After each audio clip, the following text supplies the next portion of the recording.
Hello students, welcome to La Excellence IAS Academy.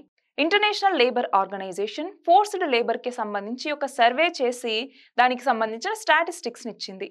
మరి ఆ నేపథ్యంలో ఈ స్టాటిస్టిక్స్ ఏంటి అన్నటువంటిది ఈ వీడియోలో చూద్దాం. అసలు ఎవరు దీనికి సంబంధించి సర్వే నిర్వహించారు అంటే ఇంటర్నేషనల్ లేబర్ ఆర్గనైజేషన్ అన్నటువంటిది.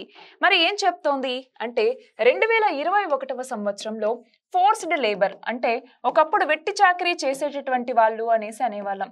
అలాగా ఫోర్స్డ్ లేబర్ ఇప్పుడు 27.6 మిలియన్ మెంబర్స్ ఉన్నారు 2021లో. అంతేకాదు గత 10 ఇయర్స్తో కంపేర్ చేసుకుంటే వాళ్ళకు వచ్చేటటువంటి ఇల్లీగల్ ప్రాఫిట్స్ అంటే ఇల్లీగల్గా వాళ్ళు సంపాదిస్తూ ఉన్నారు. ఎలా ఇల్లీగల్గా సంపాదిస్తూ ఉన్నారు అంటే ఒకటి ఇలా ఫోర్స్డ్ లేబర్, అందులోనే సెక్షువల్ ఎక్స్‌ప్లాయిటేషన్ అన్నటువంటిది కూడా జరుగుతుంది. మరి ఇలాగా ఇల్లీగల్ ప్రాఫిట్ అన్నటువంటిది 37% ఇంక్రీజ్ అయ్యింది అన్నట్టుగా ఈ సర్వే చెప్తోంది. అయితే ఇక్కడ ఏమన్నాము, ఒకటి ఫోర్స్డ్ లేబర్, రెండవది వచ్చేసరికి ఇందులోనే ఇక్కడ సెక్షువల్ ఎక్స్‌ప్లాయిటేషన్ అన్నటువంటిది కూడా జరుగుతుంది. సో సెక్షువల్ ఎక్స్‌ప్లాయిటేషన్ ద్వారా కూడా ప్రాఫిట్స్ని సంపాదిస్తూ ఉన్నారు. అయితే ఇక్కడ మనం గమనించాలి, అక్రమంగా రవాణా చేయటం, వాళ్ళని సెక్షువల్ ఎక్స్‌ప్లాయిటేషన్ చేయటం, లేదంటే నిర్బంధం చేసి వాళ్ళ చేత పని చేయించుకోవటం, ఇలాంటివన్నీ జరుగుతూనే ఉన్నాయి. మనకి ఏంటి గ్రోత్ అన్నటువంటి చూస్తున్నాం, డెవలప్మెంట్ వైపుగా వెళ్తున్నటువంటి స్టేజ్లో ఇంకా ఫోర్స్డ్ లేబర్ ఉన్నారు అంటే చూడండి, మనకి తగ్గాల్సిన నెంబర్ కాస్త పెరుగుతూ ఉంది అంటే అబ్జర్వ్ చేయాలి. మరి సెక్షువల్ ఎక్స్‌ప్లాయిటేషన్కి సంబంధించి, ఫోర్స్డ్ లేబర్కి సంబంధించి మన రాజ్యాంగంలోని ఏ ఆర్టికల్ తెలుపుతుంది? దీని ఆన్సర్ కమెంట్ సెక్షన్లో ఇవ్వండి. అయితే ఇక్కడ గమనిస్తే ఈ సెక్షువల్ ఎక్స్‌ప్లాయిటేషన్లో కూడా ప్రతి 5 మందిలో చూసుకుంటే 4 మహిళలు లేదంటే బాలికలే ఉన్నారు.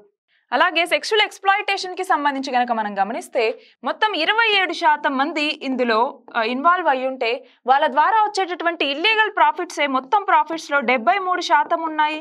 సో వాళ్ళ దగ్గర నుంచి ఎంత ప్రాఫిట్స్ వస్తున్నాయి ఇల్లీగల్గా అన్నటువంటిది ఇక్కడ మనం గమనించవచ్చు.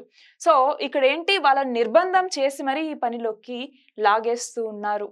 మనం గమనిస్తే 2016వ సంవత్సరం నుంచి 2021 మధ్య అంటే దాదాపు ఈ 5 సంవత్సరాల్లోనే 2.7 మిలియన్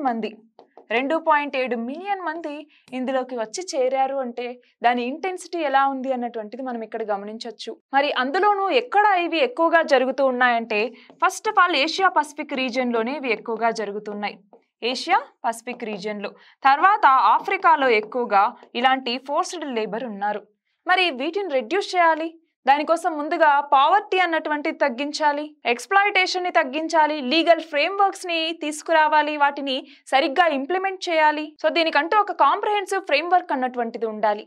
ఫస్ట్ ఆఫ్ ఆల్ ఈ బాండెడ్ లేబర్ ఎవరైతే ఉన్నారో వీళ్ళని అరికట్టాలి. రెండవది వీళ్ళకి అవేర్నెస్ కల్పించాలి. అలాగే మనం వీటి నుంచి బయటికి విముక్తుల్ని చేసినటువంటి వాళ్ళకి షెల్టర్ అనేది ప్రొవైడ్ చేయాలి. అంటే ఇక్కడ రూట్ కాజ్ ఏదైతే ఉందో దాన్ని మనం ఎలిమినేట్ చేయగలిగితే ఫోర్స్డ్ లేబర్ని మనం ఎలిమినేట్ చేయొచ్చు. మరి దీనికోసం అంతర్జాతీయ సహకారం అనేది అవసరం అన్నట్టుగా ఇక్కడ ప్రపంచ కార్మిక సంస్థ ఇంటర్నేషనల్ లేబర్ ఆర్గనైజేషన్ అన్నటువంటిది చెప్తోంది. మరి దీనికి సంబంధించి ఒక ప్రాక్టీస్ క్వశ్చన్ ఇవ్వటం జరిగింది. దీని ఆన్సర్ కామెంట్ సెక్షన్లో ఇవ్వండి. ఆన్సర్ PDF ఫామ్లో మనకి డిస్క్రిప్షన్లో అవైలబుల్గా ఉంటుంది. All the very best and thank you very much.